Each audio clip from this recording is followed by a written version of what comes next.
Don't say we. Oh my god! I was trying to be serious. Come on, we don't have time for this. Let's go. Let's go. We got this. All right.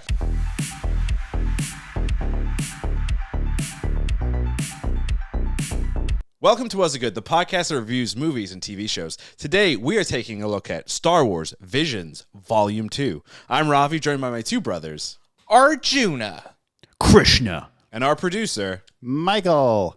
and we are Was It Good? I said don't do that. That's why we did it. Yeah. One of these days, we won't do that. You should do it with us. No, I wait for the days when you guys don't do it, so then I do it, so I feel special. Because so you're hipster garbage. Got it. I live in Silver Wow. Tell me how you really feel. Garbage. Holy Anyway, shit. Mr. Producer Mike, cut Arjuna's mic. Done. Yeah, I can't hear him. You can't hear him. Wow. Why are you making tongue things? He can't explain himself. We will kick. So we actually have a special treat for those listening, watching. We did get the opportunity to interview the executive producers for Visions 2. That'll be a little bit later in the pod. But before we get to that and all that fun stuff and hear what they had to say, let's hear what you two had to say in one word about Visions Volume 2. Wow. Is my mic still cut? Can we hear him? I'll go first. My one-word impression for Star Wars Visions Volume 2 is going to be emotional. I thought that I watched all 9 of these episodes back to back, which I actually do not recommend because it was a very emotional experience for me. You know, I thought there was a lot that was packed into each of these. I think it averaged around 15 minutes per episode. You know, there are a couple that were shorter, a couple that were longer, but around 15 minutes. And there was a lot of emotions. They were deep, impactful stories to me that carried a lot of weight. You know, I thought the first volume that came out, I think that was last year, right, or 2 years ago. When Volume 1 came out, had more of a mix of some really lighthearted stuff, some really emotional stuff. This one, to me, outside of an episode or two that was a little more lighthearted, had like a deep emotional center at each episode that I thought was like really interesting and really cool, but a lot and heavy. So it was an emotional experience for me. 2021. Thank you. I was trying to look up when it came out. Yes, 2021. So 2 years ago. Yeah. That's wild. Damn. You know, that makes more sense because last year at Celebration in Anaheim, they had a Visions panel, which was filled with cosplayers and fans. So that would make sense based on how time works. What is time but a concept? An illusion, Michael. Krisha, your one-word impression. My one-word impression is going to be twist. Because a lot of these episodes had a very cool twist. And Arjuna mentioned it. Each episode, every single one packed a lot into each episode. Each episode was like 15, 16 minutes, right around that mark. And that was a lot in each one. Like a lot of emotional stuff happening, as Arjuna said. And each one also managed to do a great job of showing this. Each one had a very contained story, and almost every single one of them had like a very cool twist in there. For instance, the Spy Dancer. The Spy Dancer is the one that comes to mind the most. I thought that had a very interesting twist, where the general, the Imperial general, turns out to be, her son. I was like, oh, wow, you can kind of see it coming a little bit, but like that's a really good twist to put into a 15-minute like thing. Yeah. Right. Screecher's Reach, when you realize, the thing that's coming for her is a like Sith, and it's not a happy ending at all. She's getting taken by the Sith, and she reached out, and that's what she was asking for, to leave this planet and by any means necessary. You're like, that's not a twist I saw coming. And the fact that Screecher's Reach is the second episode really sort of like set the tone for how the rest of these episodes go. Like Arjuna, I binged this. And it is a heavy 2 hours, and it's 9 stories of heavy hitting stuff. But yeah, each one had a very cool self-contained story, and each one had a very interesting twist. Twisted. Twisted. It's very good. My one-word impression Is twisted. is going to be story. Because each of these had a very good self-contained story. Now, you've been doing this thing for the I last know, few I pods know, where I know, you I just know. steal Your one word lines. impression should be parrot. No, it's going to be ditto. Ditto. No, but I'm going to go legitimately with story. Just because, I mean, Christian, unfortunately, he said it best. How unfortunate. That is It's unfortunate for me. But no, he did say it very eloquently and put it very well put together where it's, 15 minutes or whatever of really good, interesting story. Why is he laughing at me? Because they're just repeating what he said. I know, but like that was going to be my one-word impression. But also, the thing with Visions, even with like Volume 1 and now with Volume 2, is it expands not only, I think, it expands, the world in which Star Wars is taking place. It gives kind of a different light in terms of what's the Empire doing by kind of focusing on these individual character-driven stories. And really kind of with like seeing what these people are going through with the Empire, with the Force, with the Jedi, with the Sith, with good versus evil, it adds more content, more ideas and things to what's happening in this galaxy and everything. And I think it's fascinating to see that we're also getting various cultures of the world, like the story with the two sisters in the stars is by the Chile studio Punk Robot. And at the Celebration Visions panel, the creative director was actually talking about how their story is also very similar to the story of like Chile in terms of colonization and what happened way back when and everything. And you can see those elements and everything in that story. So the fact that it is now become a world animation studio thing where we're getting different cultures, different stories, different takes and interpretations, I think is really opening up Star Wars, as opposed to where it's traditionally it's always been kind of Western culture and Western ideas, if you will. So again, I think Visions is doing what I sometimes wish like all the other Star Wars content would do, which is go beyond the familiar and like explore different I areas. do think what's cool about Star Wars, and we talked about this on our Volume 1 pod way back when, is, George Lucas has always talked about the influence that a lot of Eastern culture and Eastern cinema had, specifically with samurai movies, which also obviously influenced Western movies, which is also another influence into Star Wars. So that's why I think volumes work so well within this world, because George Lucas has never been shy about sharing that.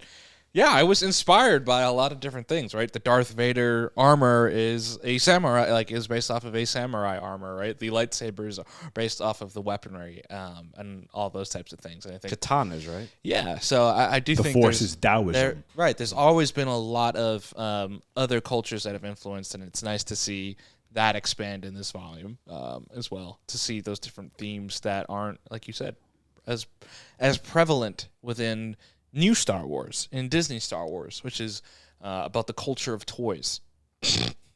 I mean, Disney is a merchandise company at the end of That's the what day. I'm saying. Yeah, that's the culture that they're building. But enough of us. Let's toss to our interview, our exclusive interview that we got with the three executive producers, James Waugh, Jacqui Lopez, and Josh Rimes. And basically, we got to ask them a couple questions about their thoughts and what they think about the entire show. And you've got an awesome Ronin statue behind you. So Yes, I do. Big fan, you've obviously. got some twins over there too. Yes, have the twins over there as well. Yeah, Wow. yeah.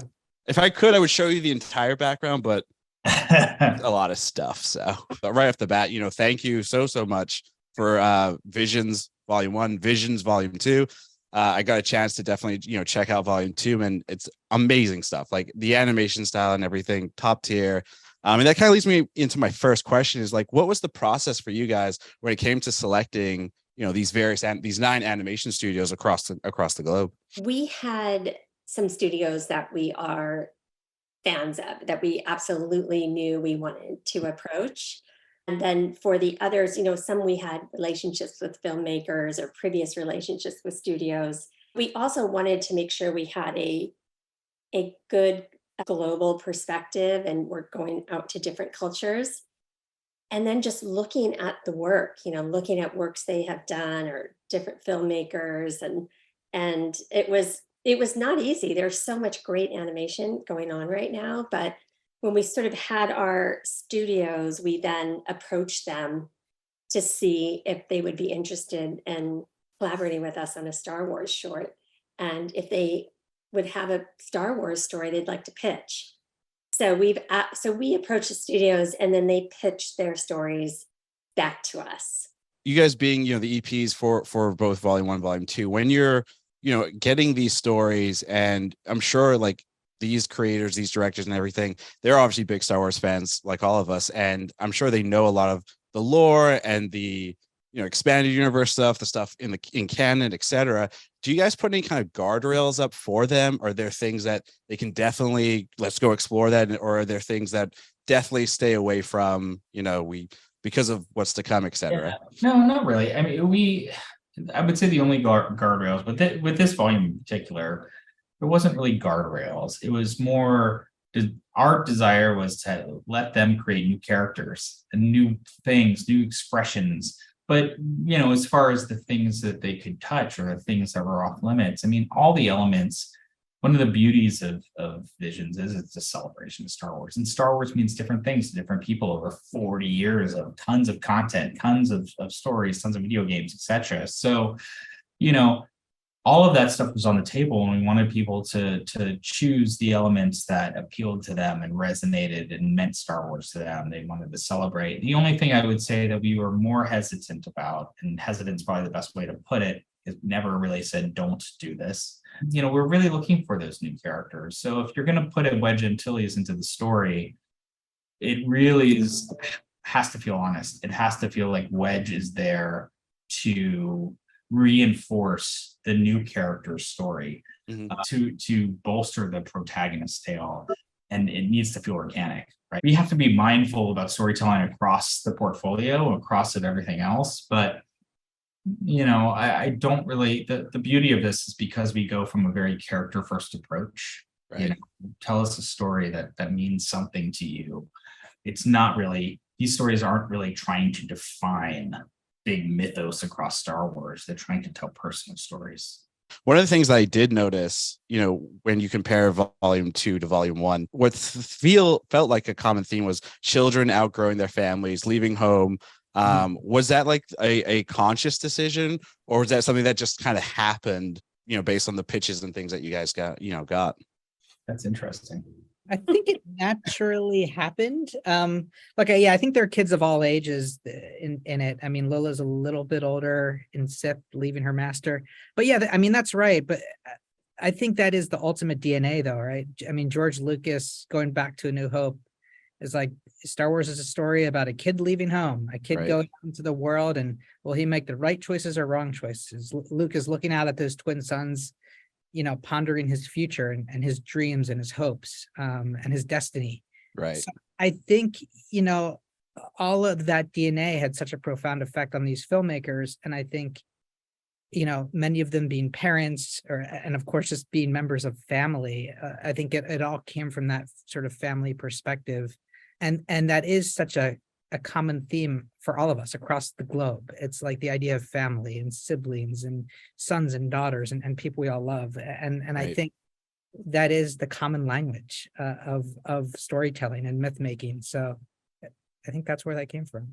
A lot of Star Wars Legends stories, they're being currently repurposed, and you're seeing them kind of come into the Star Wars continuity timeline, etc., like with things that we're seeing, obviously, like Mandalorian. Do you foresee any stories from Visions being utilized for main Star Wars canon in the future? There's no plans for it now, in honesty. That's our hope with this, is that it's and it's about the celebration of the artist, the celebration of the culture, the celebration of Star Wars and the form animation. But look, we all inspire each other every single day across medium. The things that we do in our games sometimes really light up our imaginations in other places and find their way influencing choices made The things we do in animation, can scale into live action, and live action has an impact on everything else. And publishing, clearly has an impact as well. And so there's always going to be cross pollination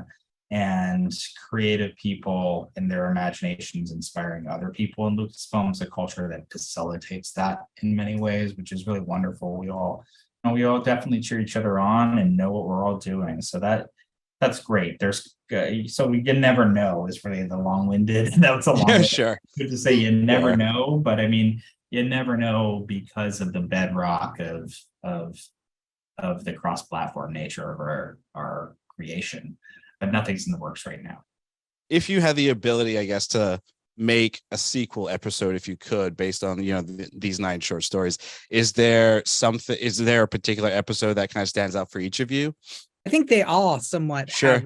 have a ... for us that we're like, oh man, I wish we could continue for all of them. But I'm curious if any stood out for you. I think that the two main ones that stood out for me, the Bandits of Golok, I thought was a really cool style and animation. And I personally, because of my heritage and everything being Indian, seeing an Inquisitor in that light, I thought was really cool. I would want a more specific story about him, just because. What a great bad guy. I know. Yeah, he's a really sinister bad guy. The mustache, it just stands out. And I think the other one would be the Journey to the Dark Head. I thought how that story was told and the kind of buddy cop dynamic between the Jedi and the pilot, I thought was kind of fun, and I'd love to see more of that. Yeah, that's the thing, is it's a testament to these creators. It's like all of these characters are powerful enough and strong enough characters that you kind of invest in all of them, and I want to see what happens with all of them. So it's hard to really say to pick a favorite for us. It'd be interesting to see what happens to Doll, Screecher's Reach. Will she become a Sith? Will she fall to the dark side? They all leave on a big kind of. There's potential. You can see the storytelling continuing in all of them. So we are getting a volume 3 then, right? Never know. Well, if this hope volume so. is successful, then we still want to make. We love these things. Yeah, So, the fans we love them too. So yes, hopefully, definitely another one. That was fun. That was honestly a very unique and interesting experience. They were very accommodating with their answers and gave some really good insight, which you always like to hear and see. Yeah, you did a good job. Good job. Thank you. I appreciate that. The big question though, that I asked them that they obviously flipped back on me was, what episode deserves a sequel? I answered obviously with, the Bandits of Golok. Bandits of Golok and the two heads, or the Journey to the Dark Head. That's a good one. That's a good one. But what for you guys, are there particular episodes that you want to see sequels of? And you can't copy me, so. Oh, I know I've taken essentially 1/3 of all the episodes. Yeah, I will say I thought your response with Journey to the Dark Head is the correct one.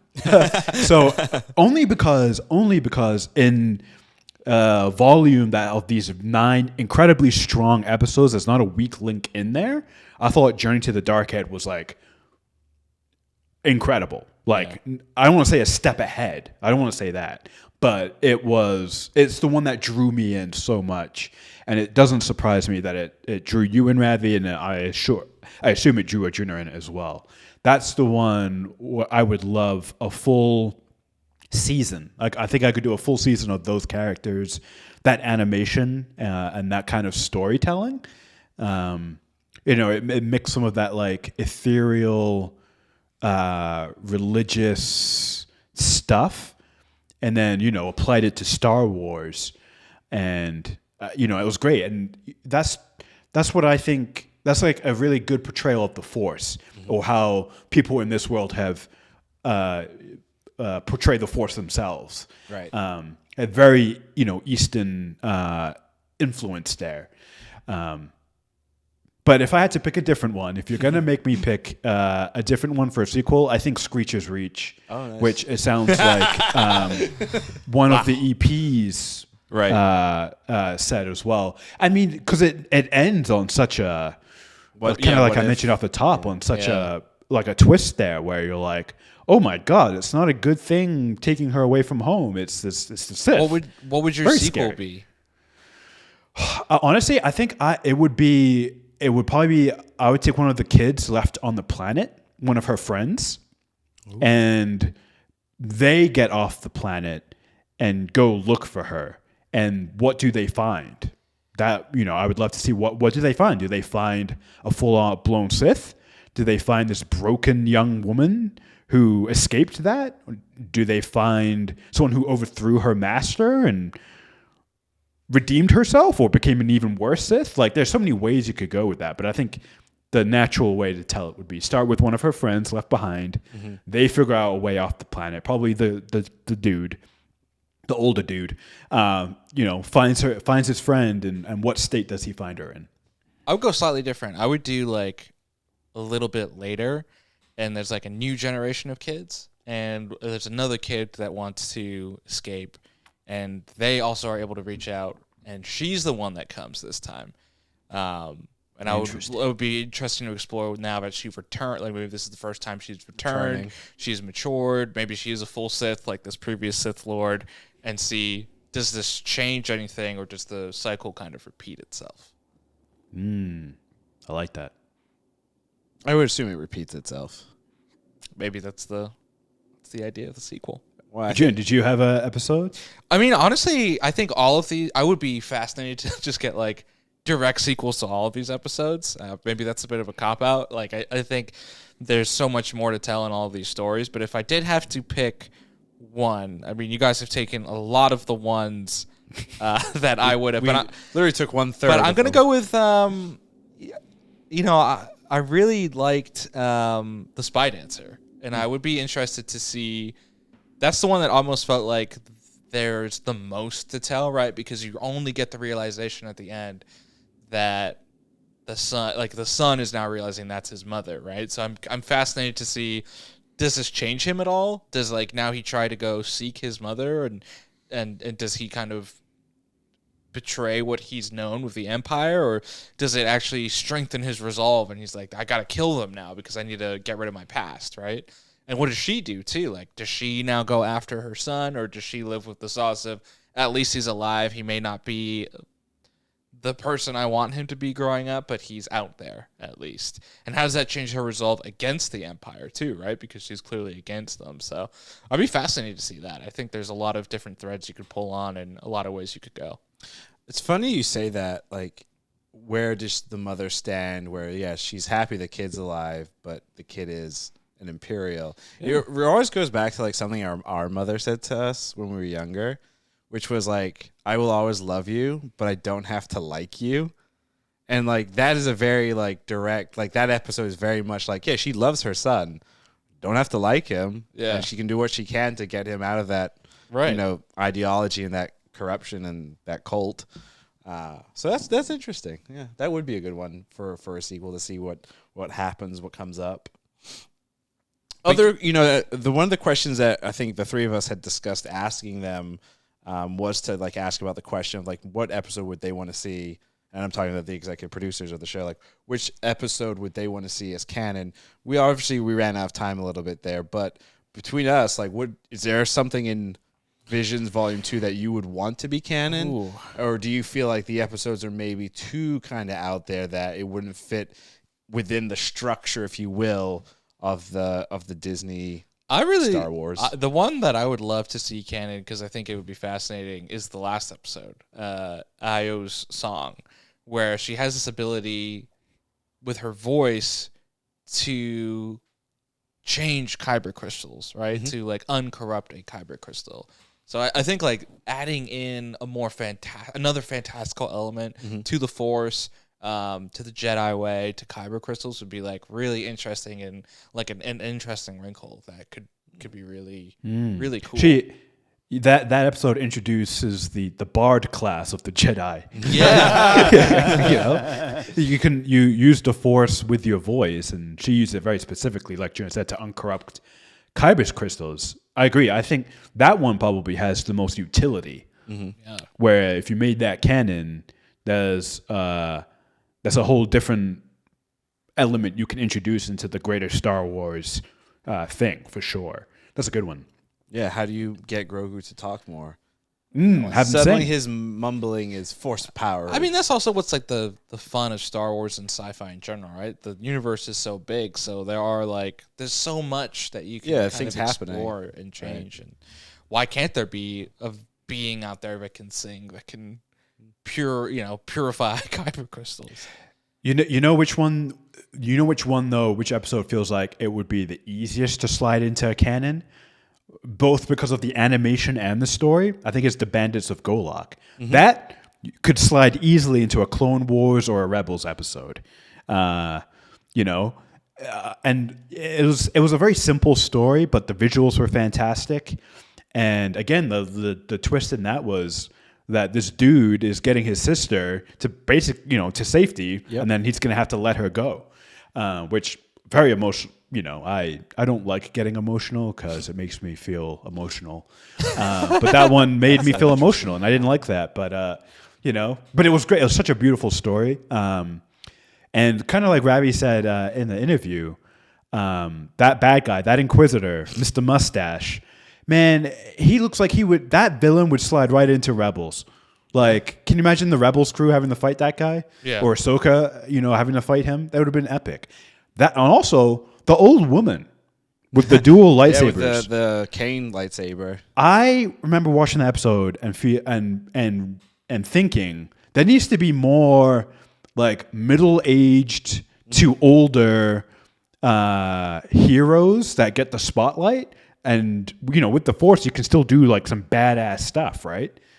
So I really enjoyed seeing these two, like, experienced Force users going at it against each other, And, when you feel like you have two characters who have all this experience going against each other, it makes the fight more impactful. So, even if they don't make that canon, I would love Disney to look at that and maybe be like, let's introduce some more like experienced older main characters at the center, at the focus of their stories. That would be cool. Christopher, there's a show coming out in August called Ahsoka. Which is I want a really middle-aged older, Jedi. much older. She's still said middle-aged. she's still like in her prime. I say she's not old. She would probably be in her 40s, no? At least, yeah. That's not middle aged yet. Yeah, but Isn't 40 her middle-aged? species. I think 50 but she's to 60 ish. I don't know. yeah. Better not be. Yeah, I would agree with that. I mean, and she doesn't present as like a middle age. She's still in the prime of. She's still like doing crazy stuff, So I mean, like someone who looks old. So, Geriatrics? Krishna, they did try this. Yes. It's called the Obi-Wan Kenobi series. Yeah. Well, I want it done well. I want it done well. They tried. Christian wants the Book of Boba Fett. He had his sushi, and that's cool. And the sashimi. I guess. Whatever. I guess, yeah. there was no rice. You're right. I apologize. It was your You do bring up some good points there with Book of Now I'm Boba hungry. I Obi-Wan. want sushi. Thanks. But I want it. so I want good. Some good after this. stuff. This is like the second time we've done Sashimi. a pod, and you've brought up food. Stop doing that. You're the one that started. You brought up sushi. I didn't say sushi. I just corrected you to sashimi. Right, exactly. You brought it up. That's not my fault. You added to the conversation. If you were just like, that Obi-Wan Kenobi was not a good thing. Don't blame me for your own brain. I mean, I haven't had breakfast. You so predated me. This explains it. This is. What would you make, Canon? It's tough because It's tough, it's tough because tough. there's just so many good things. Wait, why don't you do the cop-out answer? I would make all of them Canon. I'm not you, so I would say it's between. I really like Sith because it's such a just the general idea of, again, going back to different ways to interact with the Force. We have her interacting with the Force via paint, Yeah. and being able to physically change the color of paint and connecting with paint as if it is alive or whatnot, and it wanting to be good or evil or whatnot. That concept there, but then also just the general of part of she was a Sith and then she left, right? And then the Master's coming after her.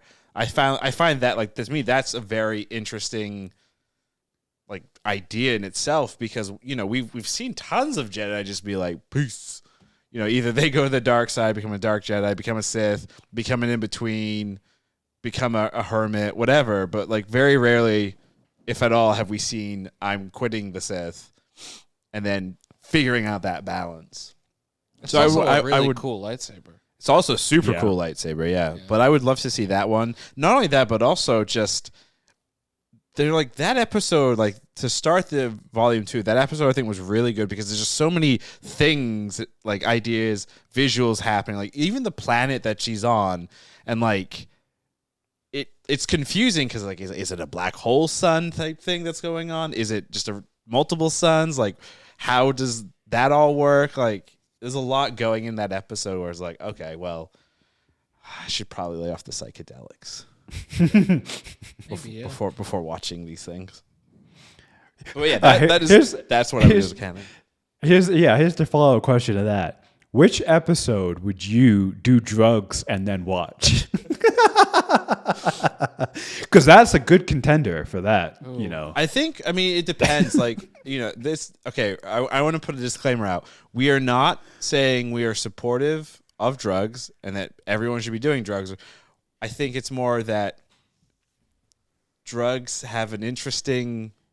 They alter your views. It's similar if you they you change drink or your whatever. perception. Yeah. But the other thing though, with like drugs like marijuana or whatever, these episodes, while they all have very unique visual elements to them, they also have some very deep emotional, things and things that you can relate to. So I guess the question is. Yeah, you have to pick carefully. Yeah, because you may have to pick be an very episode careful. that's really good visually, but is very deep emotionally, and that could screw you. Yeah, while for you're- instance- whatever. For instance, The Pit is one that I would not do drugs to. Yeah, it no, was too It sad. was really dark. Very that dark. and that the twist in that It was a is pit. that our hero dies before the end, and it's like Spoiler alert. oh shit. Yeah, spoiler alert. But that's the one that I would be like, oh, that's too. Yeah, I might too do the far. drugs for I Am Your Mother. Oh, okay, yeah. Because like, that is lighthearted. That one is the Yeah. most lighthearted, Yeah. and I just feel like the studio, the claymation by A. that Ardman. studio would be like kind of fun and weird to look at. If you were in a Wallace and different- Gromit set. Right. different yeah. mind. It's like the goopy clay. Did anyone else, going back to food. I guess I am doing it. Going back to food. Did anyone feel like they needed cheese after that episode? Oh yeah, I was thinking about the moon and Cheese, like some like a nice like the whole cheddar time. cheese on like a nice little cracker. yeah. Oh, that sounds really Delicious. good right now. Does sound nice. I don't have Damn, any. you cheese guys in haven't this eaten house, yet. so- Yeah, have either of you guys eaten I breakfast? had a No. little smoothie for breakfast. I had a haven't coffee, eaten yet while either. I was nice driving. iced cold brew. fruit Smoothie I had that's- tea. That's Sahara made me. Christian, you'll be proud. I had my coffee with collagen. Oh, good. Oh, I should have put collagen in my. You also had that protein. smoothie. Yeah, I Makes usually it make makes it like a smoothie. little bit Oh, of I a had that latte. green juice, yeah. Yeah. So I've had liquids. So don't do drugs. Do collagen. Yep, there you go. Yeah, we're And, pro collagen on this pod. Oh, and I had a Jaffa cake.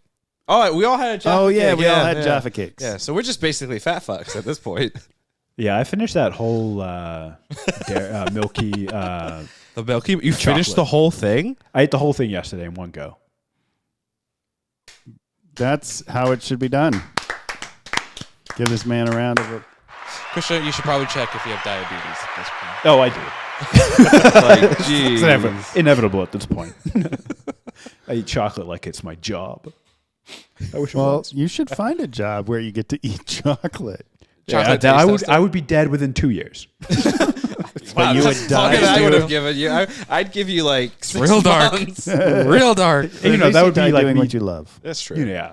it's But do true. you That's a think good though, point. like, this is such a side tangent, but do you think though, like, if your job was like chocolate taste testing, and sure you get to try all these delicious chocolates and things, do you think though, like, don't you think you get bored of it at some point? Being like, 100%. oh, it's chocolate again, great. 100%, yeah. I had a friend who worked at the Lindt store, and she's almost as big of a chocolate lover as I am.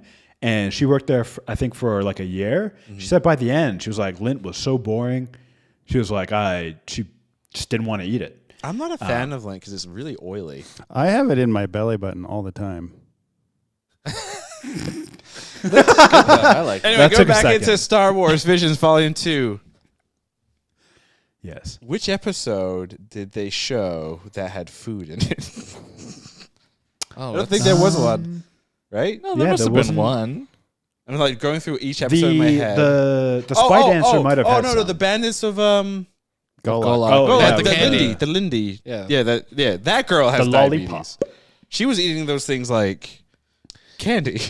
She goes 'Cause pop they and are pop and candy. pop. Yeah. Yeah, Oh boy. candy. Candy. Does anyone here have a like an episode? Like I know you said you liked all the episodes, but is there any that stand out where you would watch it again over and over? Ooh, like if I can only pick one to take with me to the desert island.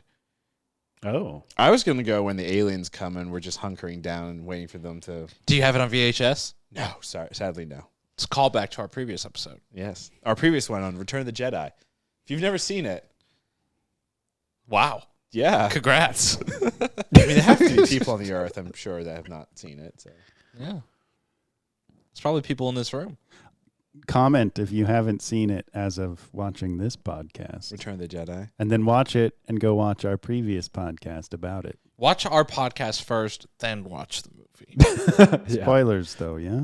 Nah. Cover your ears for all the spoilers. Yeah. Darth 40-year-old Vader's spoilers. Luke's father.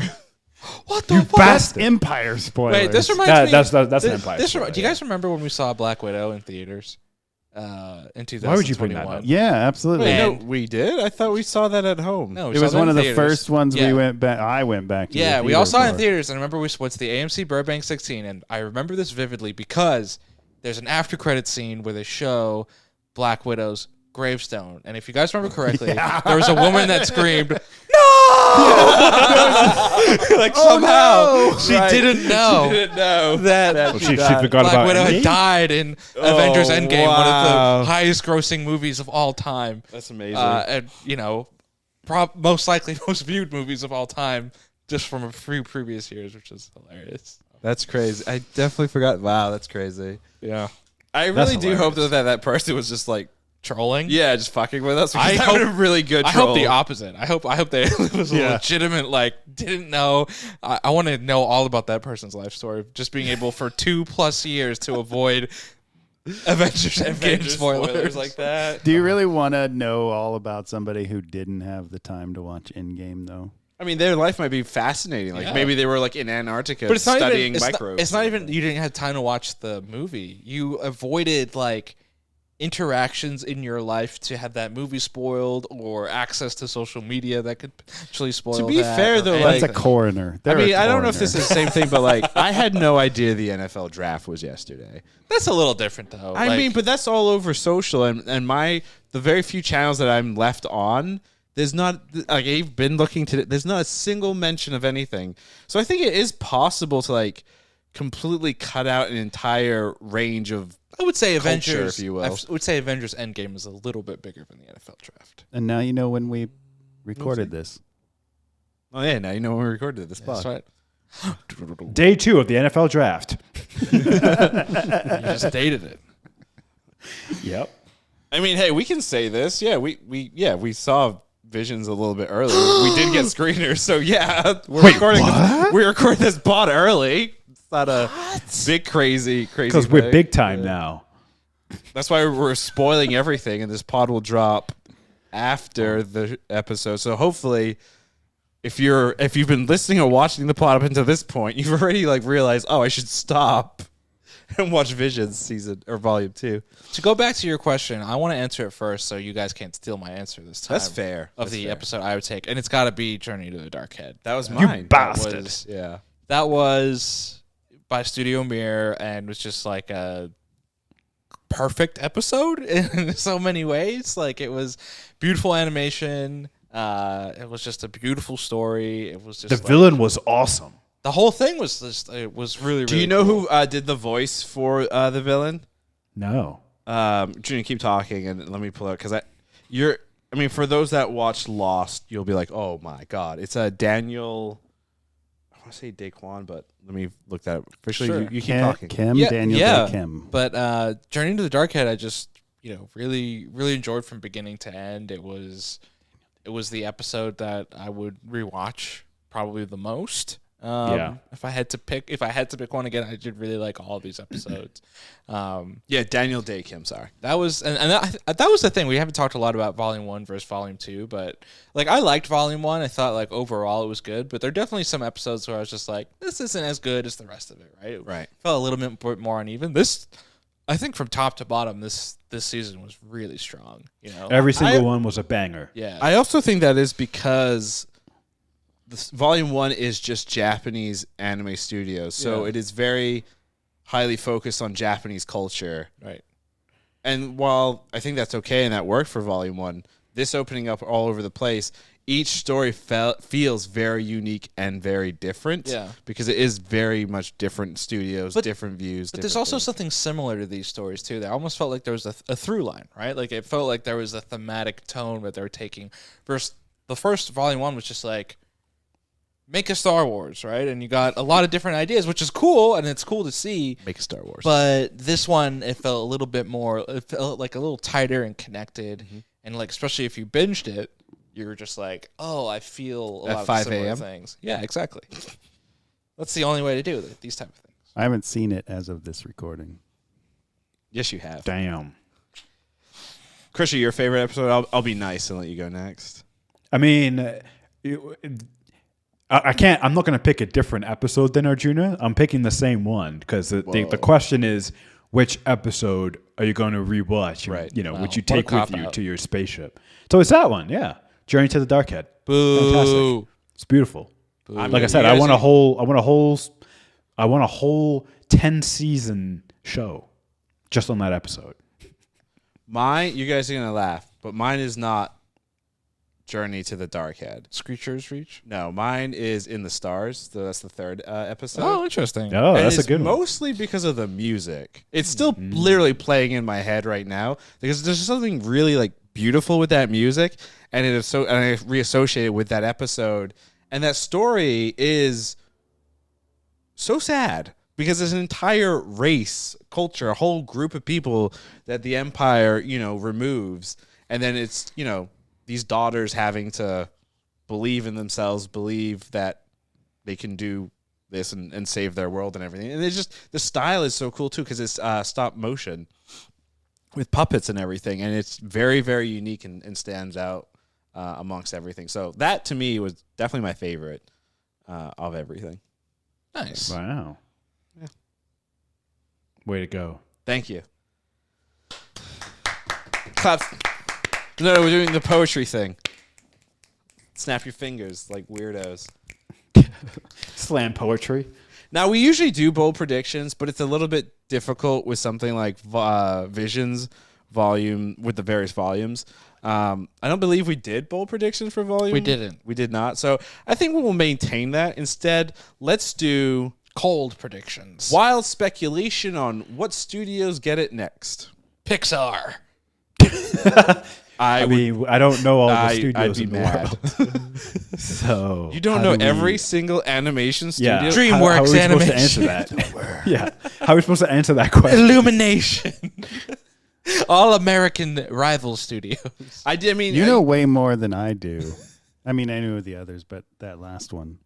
I did ask in the interview towards the end, are we getting a volume 3? And as of right now, nothing is officially greenlit. It really depends on how this is received. So This podcast, not yeah, the show. this podcast Yeah. has a lot riding. Like and subscribe to get 3 seasons of Visions. Go. But hopefully, I think I'm not a betting individual because betting is still illegal in California. But if I had to bet, it's true. If I had to bet, I would say that we would probably get a volume 3 just because like volume 1 was received so well. Like there's a huge group of fans in the world that very much enjoy what Visions is and the unique stories and storytelling that's done. And that's why we got volume 2. And I think volume 2 is just going to, people are just going to go boinkers for this and just enjoy and love everything they Go see. cuckoo for Cocoa Puffs. Go cuckoo. Well, that was a thing. I remember that. Yeah. Cuckoo. Cuckoo. Russell Crowe. Never Russell Crowe. change. Actually, how would you feel if Yes. No. Russell Crowe. Yes. Wouldn't watch it. I would if be Russell in. Crowe was I'm in a so Star in. Wars project, even as like Yes. voiceover actor, Oh, if he did the voice No. from the movie, no, Yeah. I wouldn't. you He would needs to watch it. be. He needs to be some kind of like Ronin Jedi who uses the dark side for good, and he lives on Tatooine. Of course he does. As you guys are Russell Crowe stands now, you should have you. I'm assuming no one here has seen the Les Mis, the Hugh Jackman, Russell Crowe Les Mis. Fuck movie. no. Is that a musical? Yes, Then no. you Yeah, should no. watch it just to No. hear Russell Crowe. Sing. I am an anime only musical person. That's the boy. only musical I watch. It's very niche, but Russell Crowe and Gerard Butler as two Sith on the Prime. Two alcoholic I think Sith. Ravi would immediately get that like tattooed onto his chest. Yes. In fact, Yeah. I'm already figuring out how to do that. Oh boy. And I'd put it on my butt cheeks. Okay, alrighty. All right, here we go. Thank you for your time, Arjuna. You're welcome. Christian, you kick us off. Oh wow. Ravi, was Star Wars Visions Volume 2 good? After much discussion, literally sitting in this chair for 2 hours almost between this pod and then the interview stuff, I'm going to say yes. Wow. It was very good. Very, very happy with what we got. And I will probably be rewatching it a bunch because, again, they're all individual. Literally, if you have like 20 minutes, just throw one on. Think about the Force. Question what you're doing with your life. The normal stuff. Nice. Cool. Arjuna, Tight, tight. was Star Wars Visions Volume 2 good? It was good, and not only was it good, it was better than Volume 1. Wow. Can't wait for more. Krishna, was Star Wars, Visions, Volume 2, Dot. good. Yes, it was good, and I'm gonna go one step further than Arjuna. Visions Volume 1 was good. I enjoyed it. Volume 2 blows Visions 1 out of the water. Whoa! Completely sets a whole different standard. And if Visions Volume 1 was enough to get Visions Volume 2 greenlit, Volume 2 should get at least 2 more volumes greenlit. I would say 30 more. I wouldn't go that That's far. how TV works, right? Yeah.